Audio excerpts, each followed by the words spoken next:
Meine Damen und Herren, liebe Automobilsportfreunde in der Schweiz, Marc Surer und ich heißen Sie willkommen am belgischen Ardennenrundkurs von Spa-Francorchamps, der Schauplatz des 11. Laufes zur Formel 1 Weltmeisterschaft Saison 1988 ist.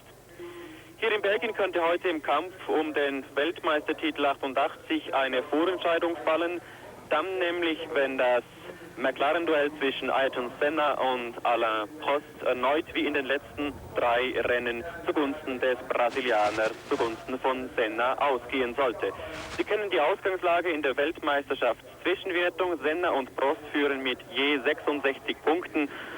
Allerdings hat Senna dabei ganz große Vorteile. Er hat bereits 6-mal gewonnen in diesem Jahr gegenüber 4 Siegen von Alain Prost. Und was weiter für Ayrton Senna spricht, das heutige Rennen eingeschlossen, kann ja noch 3-mal vollpunkten, derweil Prost nur mehr 2-mal vollpunkten kann. Sprich, Alain Prost muss das heutige Rennen gewinnen, will er nicht, dass hier in Belgien bereits die Vorentscheidung fällt. Die Vorentscheidung zu seinen Ungunsten, versteht sich. Sie haben eingeblendet die Startaufstellung zu diesem Weltmeisterschaftslauf, eine Startaufstellung, die einmal mehr die beiden McLaren-Honda-Piloten, die beiden großen Kontrahenten um den Weltmeistertitel dieses Jahres auf der ersten Startlinie sieht. Ayrton Senna hat die 25. Pole Position seiner Karriere hier herausgefahren in Belgien. Er ist damit nun wie Piquet, Peterson und Lauda einer jener 4 Piloten, die es fertiggebracht haben, in ein und derselben Saison 9 Startsiege, Qualifikationssiege sich zu sichern. Neben Ayrton Senna steht Alain Prost, der gestern Nachmittag im Abschlusstraining nicht gefahren ist hier. Es hatte geregnet und Prost hat es vorgezogen, nicht zu fahren. Sie kennen ja Prosts Einstellung zum Regen. Er hat spekuliert auf eine Wetterbesserung, die ist eingetroffen. Heute Morgen während dem Warm-up war es hier in Belgien schön. Prost sah, als er sich aus dem Bett wandte, heute Morgen einen blauen Himmel und Sonnenschein. Mittlerweile ist aber wieder etwas düsterer hier über dieser Rundstrecke. Es sind Wolken aufgezogen und die letzte Information, die wir erhalten haben hinsichtlich des Wetters, die kann ich Ihnen ebenso vorlesen, wie wir sie erhalten haben vom Wetterdienst des Flugplatz Lüttich-Birsee. Dort heißt es, dass die erwarteten Niederschläge im Moment in der Umgebung von Paris seien und dann gegen den späteren Nachmittag die belgischen Ardennen erreichen sollen. Das könnte also heißen, dass es hier im Verlaufe dieses Rennens doch noch zu regnen beginnt. Ein Wort zu den Zuschauern, der Publikumsaufmarsch, diese Bilder täuschen etwas, ist nicht derart groß. Belgien erfreut sich nie eines derart großen Publikumsaufmarschs wie beispielsweise Italien oder wie der große Preis von San Marino in Imola. Es mögen vielleicht etwa 30.000 Zuschauer hier an dieser Rundstrecke gekommen sein. Fahren wir fort mit der Startaufstellung. Hinter Senna und Prost stehen die beiden Ferraris von Gerhard Berger und Michele Alboreto. Beide Ferrari-Piloten fahren heute mit einem etwas schwächeren Motor, weil sie Angst haben, dass auch hier in Belgien der Benzinkonsum wieder zu ihren Ungunsten entscheiden könnten. Deshalb hat man sich also von Beginn weg entschlossen, einen etwas weniger leistungsstarken Motor hier einzubauen. Wir werden dann im Verlauf dieses Rennens noch auf Einzelheiten zurückkommen können. Reihe 3 mit Riccardo Patrese, dem schnellsten Sauger, und mit Satoru Nakajima, der es weder Modena noch Larrauri ist, also kein Euro-Brunwagen am Start. Larrauri schied bereits in der Vorqualifikation aus und Modena schaffte es nicht, sich zu qualifizieren. Nun, wenn der hinterste Wagen steht, wird also der Start dann freigegeben zum 11. Formel 1 Weltmeisterschaftslauf. Vorne links haben Sie Ayrton Senna, rechts neben ihm Alain Prost. Und wenn der letzte Wagen steht, das ist Nicolo Larini, wird die Ampel auf Rot geschaltet und das ist in diesem Augenblick der Fall. Die Motoren heulen auf und der Start ist erfolgt. Es ist Ayrton Senna, der seine Pole Position halten kann, aber Prost ist ebenfalls glänzend gestartet, besser sogar gestartet und schiebt sich an Senna vorbei auf Platz 1. Jetzt hoffen wir, dass das hier alles gut geht. Hat geklappt, macht den Anschein. Prost führt vor Senna, dann Berger und Alboreto, die beiden Ferrari-Piloten an 5. Stelle. Das ist Riccardo Patrese, dann die beiden Benetton. Und Senna sitzt im Windschatten, er wird das sicher nicht. Prost überlassen die Führung. Jawohl, greift bereits an auf der Geraden, hoch. Jetzt müssen sie abbiegen in die Schikane. Senna innen in besserer Position, also bereits wieder vorne. Also den Fehler vom Start bereits korrigiert, da er von Senna auf dem ersten Mal auf der Geraden vor der ersten Schikane. Senna vor Prost, dann die beiden Ferraris. Berger unmittelbar hinter Prost. Michele Alboreto mit einem leichten Rückstand an 4. Stelle. Alain Prost also für seine Verhältnisse hat er einen ausgezeichneten Start gezeigt, Marc. Ja, man muss natürlich dazu sagen, Prost ist schlecht gestartet bei den Regenrennen, aber die Bedingungen sind natürlich ganz was anderes. Bei den Regenrennen loszufahren mit so einem Auto ist äußerst schwierig und da hat Prost jetzt zweimal Pech gehabt. Wir sehen jetzt die Wiederholung. Im ersten Moment scheint es, dass Senna besser wegkommt, aber Prost hat weniger durchdrehende Räder und zieht nach vorn. Da hinten etwas ein Gedränge mit Patreses Williams. Ich glaube, es ist gut gegangen. Er ist innen über den Randstein gefahren. Da hinten 3 Autos nebeneinander, aber so wie es aussieht, auch ohne Berührung. Zurück zur Start- und Ziellinie. Ayrton Senna in Führung. Die Blanchimont gerade hinauf und jetzt in die Schikane zum Busstopp. Senna führt nach einer Runde, nachdem er die Führung kurzfristig hat an Prost abtreten müssen. Prost ist zweiter, Berger dritter, vierter Alboreto, 5. Thierry Boutsen, sehr zur Freude der belgischen Zuschauer. Dann Nannini, er ist nicht mehr direkt hinter seinem Teamgefährten.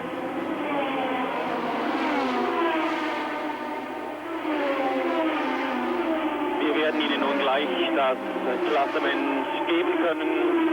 Und Prost gerät in Bedrängnis von Gerhard Berger. Gerhard Berger direkt im Windschatten. Hier wäre eine Chance. Jawohl, er nutzt sie, er greift an. Und das sollte gehen. Oh, Prost hat sich nicht ausbremsen lassen, hat noch später gebremst als Gerhard Berger. Also Prost will natürlich seinen zweiten Platz nicht abgeben, weil sonst fährt ihm Senna auf und davon. Er müsste dann erst wieder Gerhard Berger zurück überholen. Aber Senna ist unheimlich stark unterwegs, hat schon einen großen Vorsprung für eine Runde. Da haben wir das Klassement eingeblendet, wie es sich nach der ersten Runde präsentierte. Senna, Prost, Berger, Alboreto, Boutsen, Nakajima dann an 6. Stelle.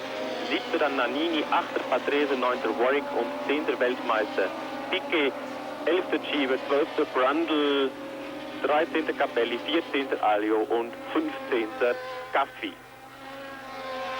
Gerhard Bergers Ferrari, Sie haben es gesehen, es sprühen Funken. Das Auto ist natürlich jetzt vollgetankt, sehr schwer und es streift manchmal sogar in den Kurven durch die Seitenneigung des Autos seitlich etwas am Boden, aber das ist Karosserie, Aufschlagleisten, das ist also nichts Gefährliches.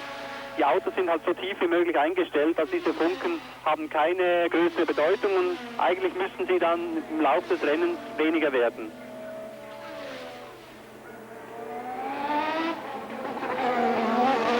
Ein Quintett hat sich jetzt leicht absetzen können vom übrigen Feld. Die zweite Passage mit Senna, Prost, Berger, Alboreto, Boutsen, Nakajima immer noch an 6. Stelle, dann dicht gefolgt von Nannini, das Warwick, Patrese, Piquet, Cheever und Brundle. Nakajima immer noch sehr stark unterwegs, Platz 6. Aber erstaunlich, wie Thierry Boutsen mit Alboreto mithalten kann. Es sieht sogar danach aus, als möchte er ihn angreifen.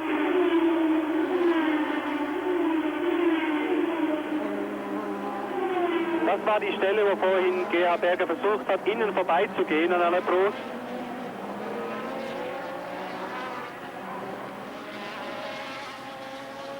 Wir können vielleicht hier mal auf die Leistungsunterschiede nun zu sprechen kommen. Der Motoren Ferrari mit einem schwächeren Motor, was muss man sich darunter vorstellen? Wie viel schwächer soll dieser Motor nun sein, den Gerhard Berger und Michele Alboreto eingebaut haben im Verhältnis zu den René Arnoux neben der Strecke, im Verhältnis zu den Motoren, die sie bei den anderen Rennen benutzt haben? Ja, man kann da sicher höchstens von 5% sprechen. aber früher musste man ganz einfach die Leistung zurückdrehen mit dem Ladedruck. Jetzt hat man was Neues gemacht, man hat einen Motor gebaut, der untenrum mehr Leistung hat und dafür mit weniger Drehzahl arbeitet, also weniger Drehzahl bedeutet 1000 Umdrehungen weniger pro Minute. Anstatt 12.500 Umdrehungen drehen die Motoren jetzt nur noch 11.500. Das bedeutet auch, dass eine andere Übersetzung gefahren wird und ganz einfach der Motor arbeitet mit weniger Turnzahl. Und Andrea de Cesar ist draußen. Das sieht nach Unfall aus. Ja, das hat etwas mit Arnaud zu tun, sehen wir jetzt. Arnaud vorher schon im Bild. Die beiden sind wohl kollidiert. Also der Motor wirkt einfach bei weniger Drehzahl besser, hat aber nicht ganz so viel Topleistung. Aber im Verlauf des Rennens dürfte es nicht allzu viel ausmachen, weil sie auch bei den letzten Rennen immer die Leistung zurückdrehen mussten und von dem her eigentlich kein großer Unterschied sein wird. Gerhard Berger fehlt. In dieser Einstellung habe ich ihn nicht mehr gesehen. Senna, Prost, Alboreto, Bussen, Nakajima und Nani, das sind jetzt die ersten 6. Wir vermissen Gerhard Berger. Wir warten, ob er doch noch vorbeikommt. Hier ist er an der Box. Motorhaube wird abgenommen. Also Motorprobleme für Gerhard Berger.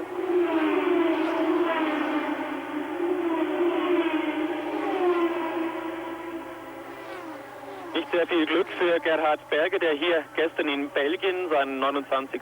Geburtstag gefeiert hat. Gerhard Berger, der Dritte in der Weltmeisterschaftszwischenwertung. Nach 3 Runden muss er bereits erstmals die Boxe aufsuchen und damit ist Michele Alboreto im Moment der einzige im Rennen verbliebene Ferrari an 3. Stelle.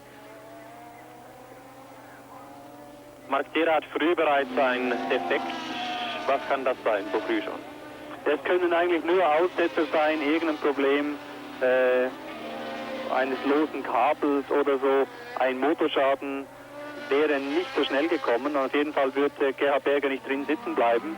Es kann also nur ein läppischen Defekt sein, ein loses Kabel, irgend so etwas. Es wird oben am Motor gearbeitet. Jetzt sehen wir das vielleicht deutlicher. Kerzenstecker werden abgenommen. Also es handelt sich ganz bestimmt um Aussetzer.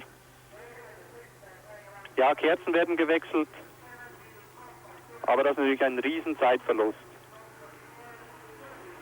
Sie sehen es, die Piloten kommen bereits wieder zurück von der 4. Runde. Senna nach wie vor in Führung, dann Prost 2., 3. Alboreto 4., der Belgier Thierry Bussen hier im Benetton Ford, dann 5. Nakajima, 6. Nannini, gefolgt von Warwick, Piquet, Cheever, Patrese, Brundle, Capelli, Alio, Caffi im roten Dallara, Buselmin und Philipp Streif. Das sind die ersten 16, die Sie jetzt hier in dieser Einstellung gesehen haben.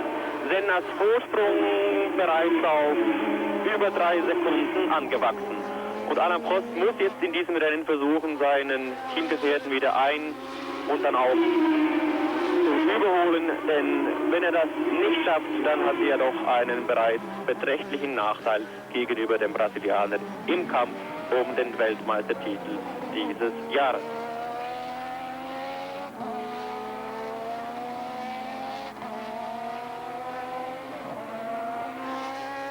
Wir werden sicher bald erfahren von den Boxen von Stefan Scherli, der Funkkontakt hat zu Peter Lattmann, was genau passiert bei Gerhard Berger.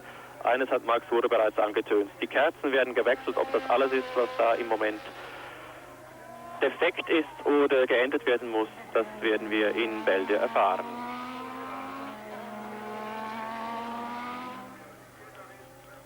Das Auto wird weggeschoben. Gerhard Berger sitzt allerdings immer noch drin. Wahrscheinlich will man nicht, dass die Journalisten sehen, was das Problem ist, aber es kann sich eigentlich nur um Aussetzer handeln, um ein Problem mit Zündkerzen, mit der Zündung. Kerzenstecker wurden abgenommen. Was misst man den Kleinigkeiten in Anführungsstrichen, eben wie Kerzenzündung, zu wenig Bedeutung bei, weil man mit größeren Problemen zu kämpfen hat in der Vorbereitung auf ein Rennen, dass solche Sachen passieren können. Es hängt sicher damit zusammen, dass Ferrari in erster Linie schneller werden will, versuchen die McLaren zu schlagen. Und man hat jetzt wieder eine neue Version des Motors gebracht. Das bringt natürlich Unruhe in ein Team. Man kann, hier ist ein Angriff von Martin Brundle auf Ivan Capelli, geglückt.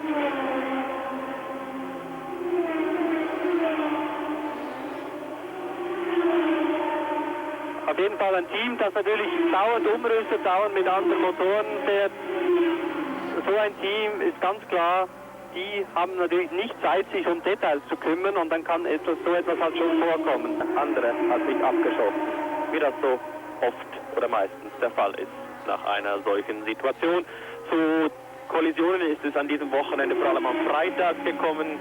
Da hat beispielsweise Thierry Boutsen und auch sein Teamgefährte Alessandro Nannini, beide haben mit einem Arrows sich auf der Strecke touchiert, aber beide Unfälle oder Tuschen sind glücklicherweise ohne größere Folgen hier abgelaufen.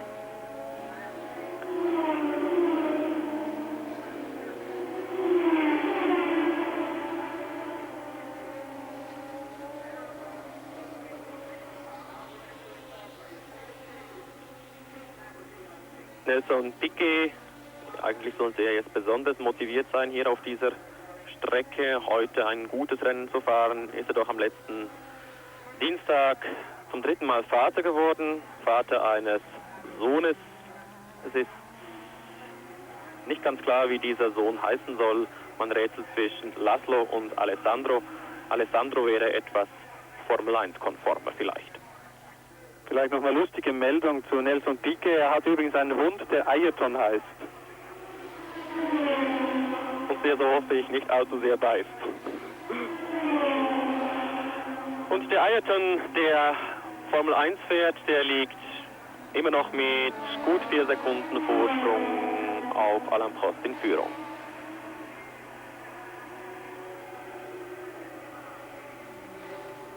Ja, Piquet ist also bald aufgeschlossen zu seinem Teamkollegen. Ich kann Ihnen jetzt schon sagen, dass das Überholmanöver kein Problem sein wird, weil Nakajima ein Gentleman ist. Er wird ganz sicher seinen Teamkollegen vorbeilassen, sobald er aufgeschlossen ist. Es wird sicher keinen Kampf geben wie letztes Jahr bei Williams.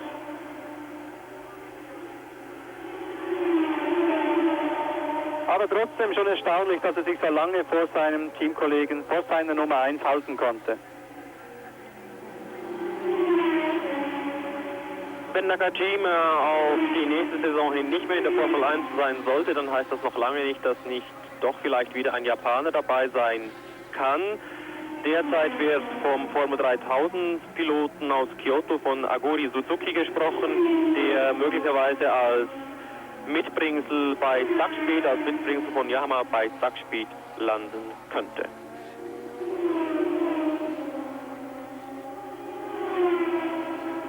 Sie haben jetzt hier den Stand nach 12 Runden eingeblendet und Senna wird jetzt dann nach einer weiteren Passage der Schikane die 13. Runde absolviert haben.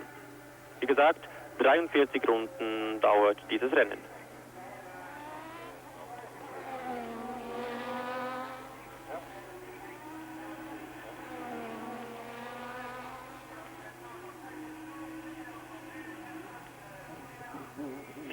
Sekunden ist jetzt der Rückstand von Alain Prost.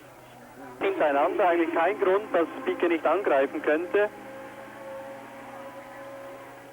Da er aufgeschlossen ist zu Nakajima, ist er ja auch ganz klar schneller, sonst wäre ihm das nicht gelungen. Ein Blick ins hintere Feld oder ins Mittelfeld, das Nannini anführt. Cheever, Warwick, die beiden Arrows-Piloten, dann Patrese, Kuschelmin und Capelli und dahinter dann auf dem 13. Platz Martin Brundle. Senna hat jetzt seinen Vorsprung erstmals über die 5-Sekunden-Grenze ausbauen können. Wollen wir jetzt bei dieser Durchfahrt noch sehen, wie das Ganze sich weiterentwickelt. Rundenzeiten um 2:01 fährt er und Prost hat jetzt einen Rückstand von 5,2 Sekunden auf Senna. Ja, der Unterschied nicht so groß wie im Regen, aber trotzdem ist er da. 2 bis 3 Zehntel kann Senna seinem Teamkollegen abnehmen.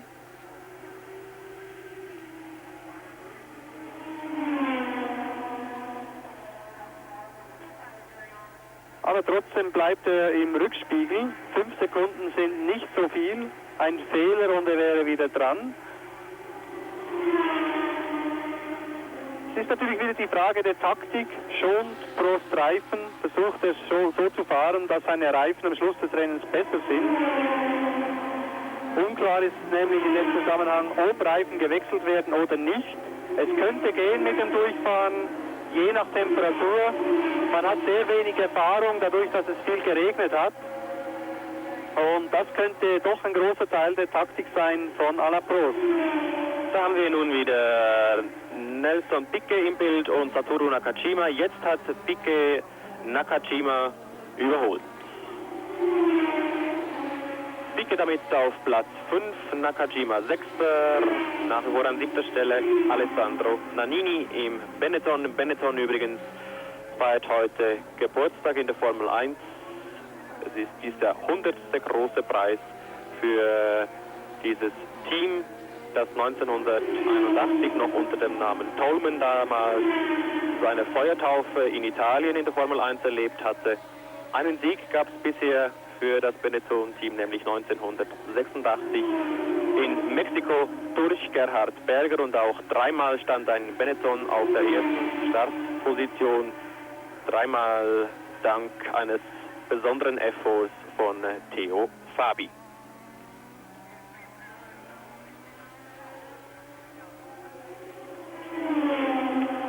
Im Moment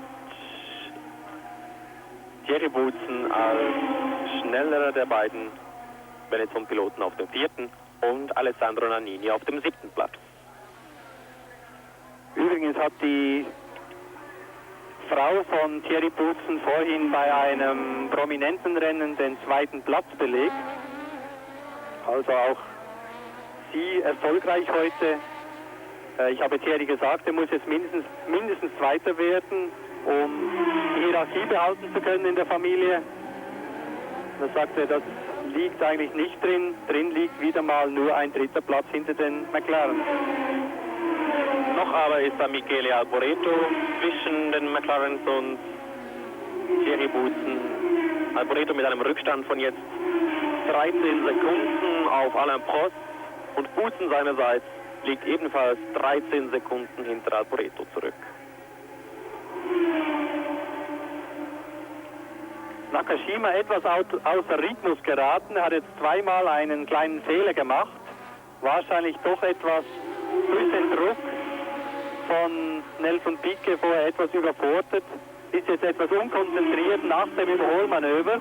Und Nannini kann aufschließen.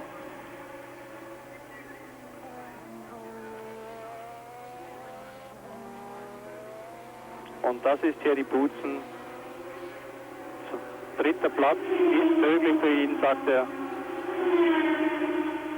Aber das war schon 3-mal. Es wäre wirklich schön, wenn mal was anderes gelänge, aber das geht natürlich nur, wenn ein McLaren ausfällt. Ausgefallen sind bislang 5 Piloten, nämlich René Arnoux, Andrea De Cesaris, Yannick Dalmas, Gerhard Berger als prominentestes Opfer und Nicola Larini. Aber Patrese, der jetzt auf Schieber aufgeschlossen ist.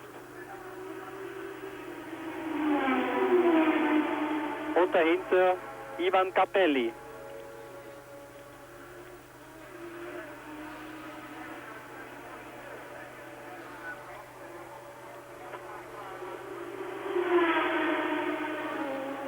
Capelli bedrängt Patrese.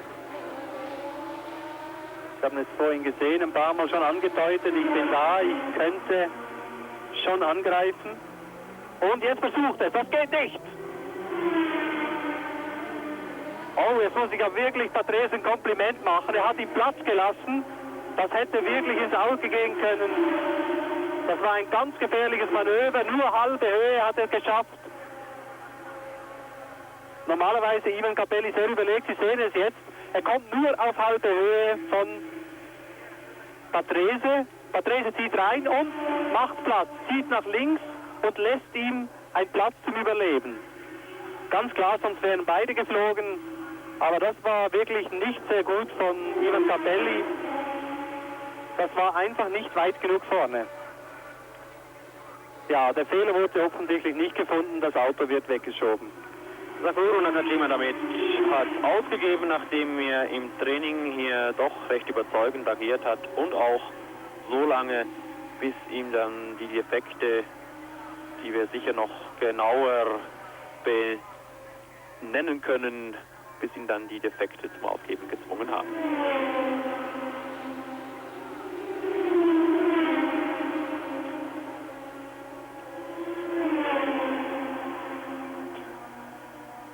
Ja, die Frage ist bei dem Dreierduell, wer überholt wen zuerst? Patrese jetzt aufgeschlossen auf Eddie Cheever. Eddie Cheever fährt aber einen Turbomotor, hat etwas mehr Leistung. Und dahinter im Nacken sitzt ihm Ivan Capelli, dessen Auto super läuft. Schnelle Bergaufstrecke, keine Chance. Jetzt diese links, wenn man die gut erwischt, könnte man vor der Schikane daneben fahren. Das sieht ganz danach aus. Oh, das ist wieder knapp. Nein, das hat er diesmal aber rechtzeitig erkannt. Jetzt wieder die Stelle von vorhin, nach Starten Zielgerade. Diesmal ist er nicht dicht genug dran. Das Problem von diesen Piloten ist halt, dass ein Auto in einer Kurve etwas besser ist als die Konkurrenz, in der anderen verliert man wieder. Es gibt nie zwei Autos, die identisch in jeder Kurve gleich schnell sind. Wenn man ein Auto abgestimmt hat, dass es in engen Kurven gut liegt, dann verliert man meistens in den schnellen Passagen etwas oder umgekehrt. Und mit diesem Problem muss jetzt Ivan Capelli kämpfen. Einige Male läuft er dicht auf, andere Male verliert er wieder etwas Boden. Das Ganze, das spielt sich nach wie vor in den Regionen zwischen den Plätzen 8, 9 und 10 ab. 8. Cheever, 9. Patrese, 10. Capelli und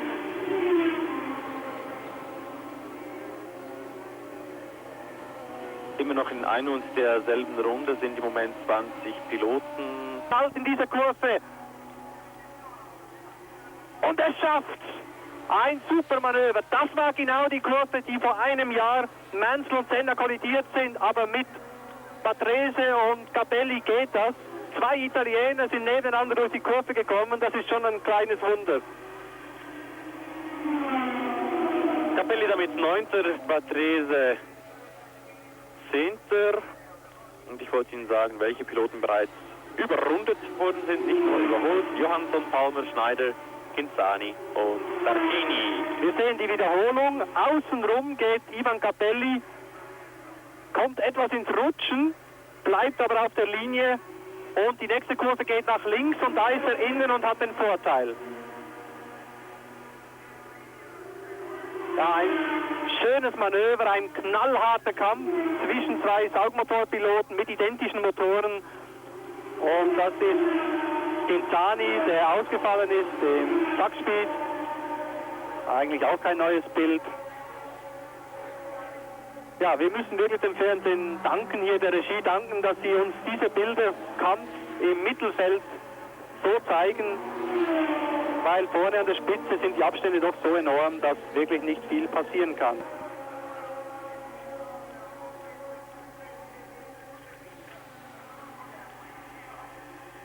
Braucht ein Überrundungsmanöver sein. Nichts anzumerken an... Ja, und hier rollt Patrese aus. Wie schade nach dieser starken Leistung. Wieder mal, ich tippe wieder mal auf einen Motorschaden, weil Williams hat das nie richtig in den Griff bekommen mit diesen Chat-Motoren, die Kühlung nicht in den Griff bekommen. Und ich möchte wetten, dass es wieder mal so etwas ist. Auch der Dampf, der aussteigt von den Kühlen, könnte überhitzter Motor sein. Ja, Senna war ich vorhin.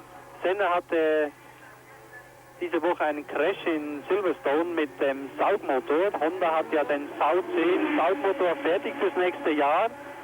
Und Senna hat das Auto jetzt zerlegt bei den Tests, ist selber unverletzt geblieben, aber dem Brasilianer macht das scheinbar überhaupt nicht aus.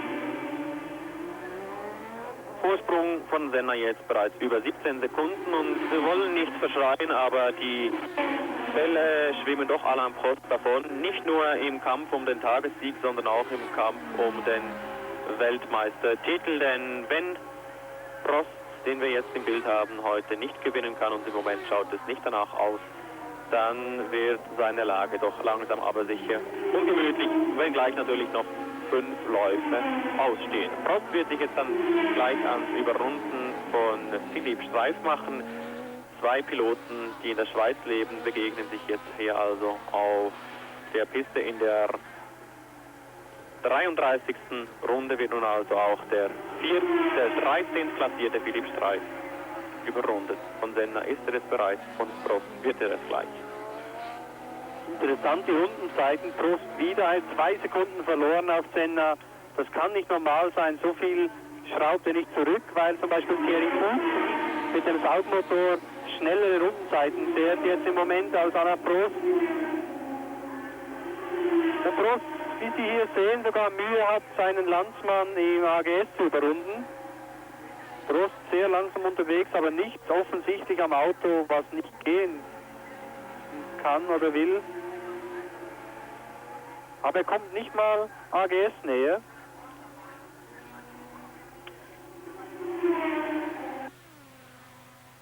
Jetzt den Berg hoch auf der Geraden, ganz klar, die Leistung ist immer noch da. Und Senna im Bedrängnis, Piquet im Bedrängnis von Nannini.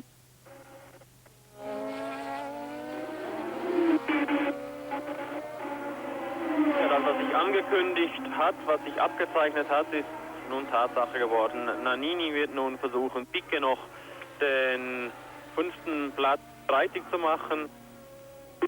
10 Runden bleiben noch zu fahren und an der Box haben die Gabriele Tarquini im Coloni. Vor diesem Boxenhalt war Tarquini an 17. Stelle zu finden.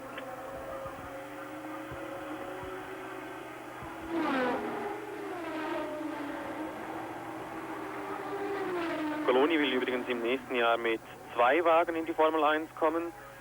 Der technische Direktor ab Monza wird ein neuer sein im Coloni-Team, nämlich Christian van der Plein, der von AGS zu Coloni wechselt und dort nun mithelfen soll für die nächste Saison. Nicht nur einen, sondern auch 2 Wagen rennfertig zu bringen. Das ist jetzt wieder mal ein echter Motorschaden. Also auch mit niedriger Drehzahl. Kein Erfolg. Der Sparmotor von Ferrari haucht das Leben aus. Damit sind beide Ferraris ausgeschieden. Michele Alboreto hat lange mithalten können auf dem 3. Platz, ungefährdet, und auf diesem 3. Platz liegt jetzt dann gleichwohl, lassen wir Alboreto noch fahren.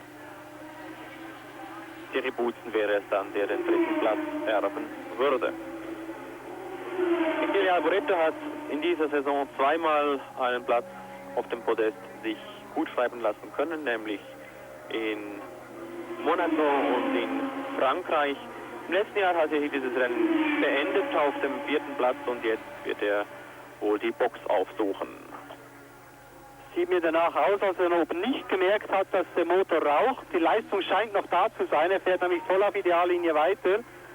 Aber irgendwann wird es der große Knall kommen. Aber im Rückspiegel müsste er es bemerkt haben. Ab und zu schaut ja jeder Pilot mal in den Rückspiegeln. Und wenn er jetzt die Box aufsucht, hat er es gesehen. Die Regie wartet auf ihn. Sie sehen, nein, er hat es nicht gesehen. Er fährt weiter. Tatsächlich, Alboreto schaut nicht in den Rückspiegel. Hier haben wir den Beweis. Aber er hat natürlich auch keinen Konkurrenten direkt hinter sich. Das weiß er von der Anzeige von der Box. Der Liche ist vorher überrundet worden. Aber ich hoffe nur, dass er kein Öl verteilt und dass der Motor nicht im falschen Moment blockiert. Zum Beispiel diese Stelle wäre sehr gefährlich gewesen. Hier auf der Kuppe, wenn plötzlich ein Motor da blockiert, könnte sich das Auto drehen. Boutsen ist jetzt noch 14 Sekunden hinter Alboreto. Er lag auch schon weiter zurück. Ja, jetzt wird er es dann merken jetzt sicherlich. Jetzt hat er aufgegeben. Sie sehen es, er fährt nicht mehr Ideallinie. Er hat zurückgesteckt, lässt die anderen vorbei. In dem Moment hat er es bemerkt. Das Aus für Michele Alboreto also in der 36.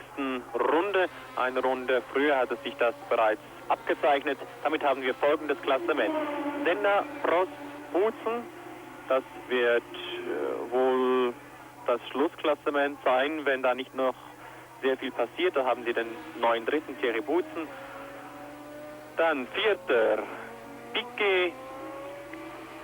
Fünfter Nannini und Sechster Derek Warwick. Und die Reihenfolge Senna, Prost, Boutsen, die hatten wir ja auch schon mal in dieser Saison.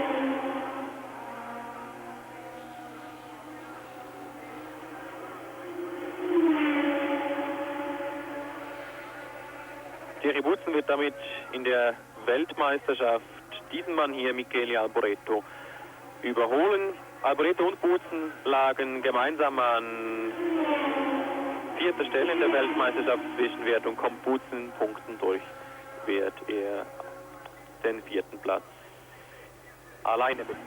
Das sind die Gesamtrückstände. Versucht es außenrum und touchiert die Räder. Aber Nannini ist hart. Wir haben ihn schon oft kämpfen sehen, er hat ihn auch.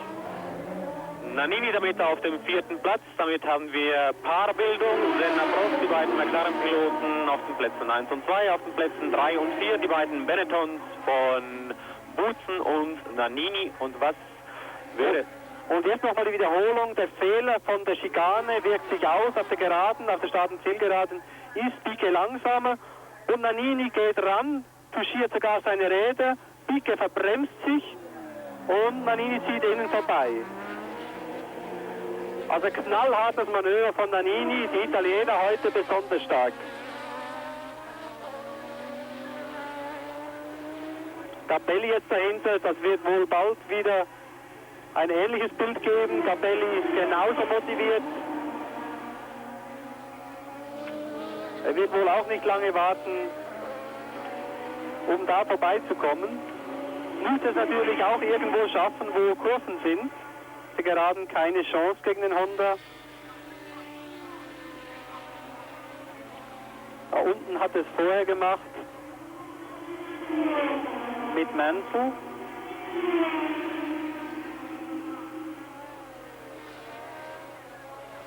Und jetzt versucht es, das geht doch nicht. Das war die Stelle, wo er an, ja, wer war das?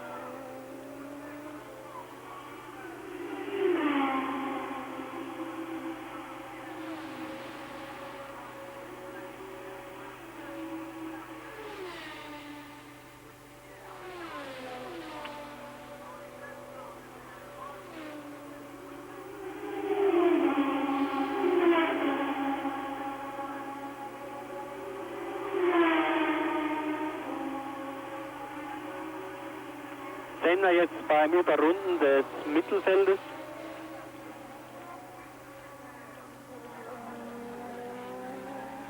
Vor sich hat der Eddie Cheever, der auf Platz 8 liegt. Hinter sich Martin Brundle bereits.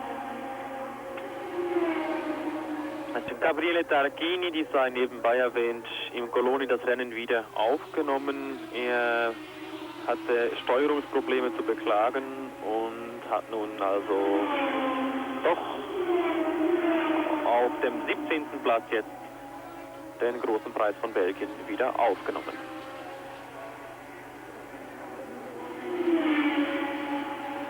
Senna, Prost, Boutsen, die ersten 3, die sind klar, ich habe es gesagt, aber dann dahinter vor allem der Zweikampf Piquet, Capelli, der würde uns jetzt interessieren. Die beiden sind immer noch ganz dicht beieinander. Was Sie leider nicht sehen können in bewegten Bildern, das sagt Ihnen wenigstens diese Einblendung. Das ist der Wagen von Stefan Johansson. Das muss Johansson sein, hier läuft er nämlich weg. Wahrscheinlich irgendwas, doch ein Problem mit dem Getriebe, dass er da ausgerollt ist. Damit beide Ligier-Piloten nicht mehr im Rennen. Arnoux war ja nach einem Crash mit De Cesaris bereits ausgeschieden. Was ich Ihnen sagen wollte, ist, wie knapp der Kampf um Platz 5 im Moment ist, nämlich Piquet Fünfter mit einem Vorsprung von 4 Zehntelsekunden nur mehr auf Ivan Capelli. Senna unterwegs im Spargang, wie wir das kennen von den letzten Rennen. Ich kann mir vorstellen, dass er die beiden hinter sich wieder vorbeilassen wird. Aber noch langsamer als Senna fährt à la Prost. Nochmal langsamer. Wenn ich von langsam rede, sind es mindestens 4 Sekunden langsamer. Und das ist Palmer, der ausrollt.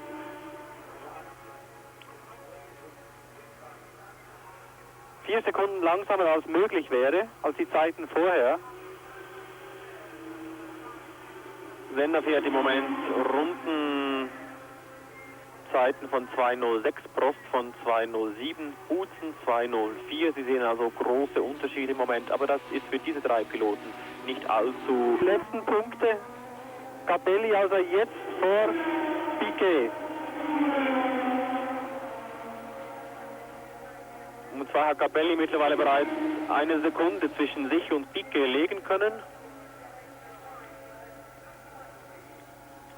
Senna wird sich jetzt dann gleich auf die letzte Runde begeben.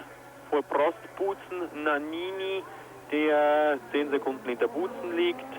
Dann Capelli mit 8 Sekunden Rückstand auf Nannini und jetzt neu an 6. Stelle Piquet mit einer Sekunde Rückstand auf Ivan Capelli.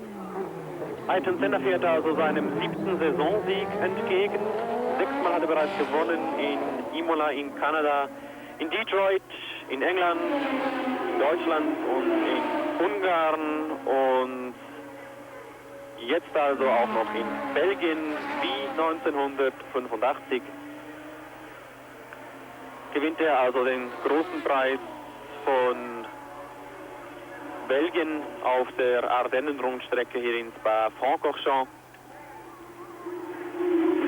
Ayrton Senna wird damit in der Weltmeisterschaftszwischenwertung auf 75 Punkte kommen.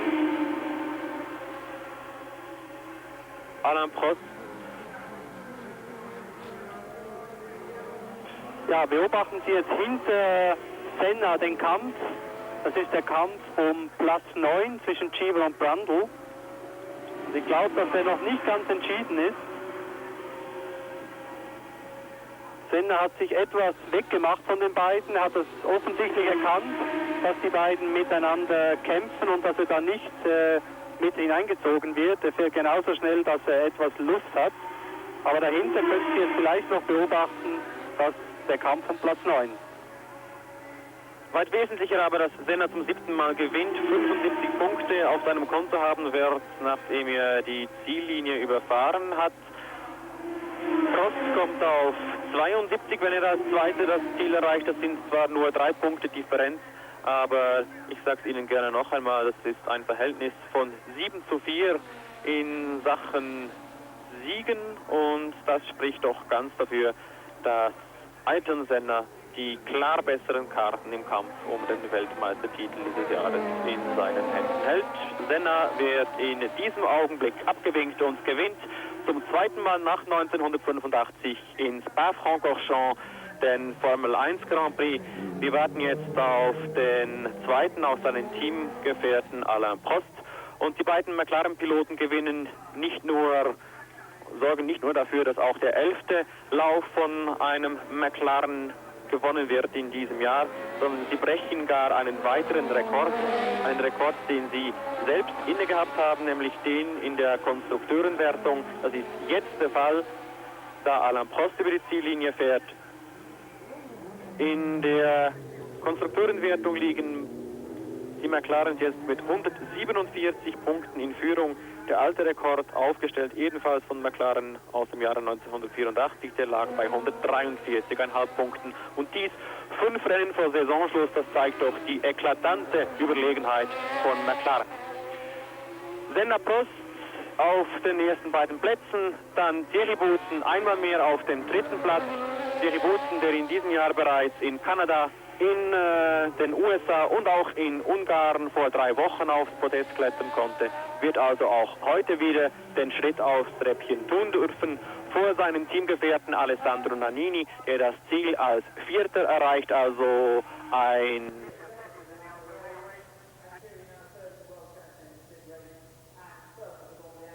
Studio à vous, Genève.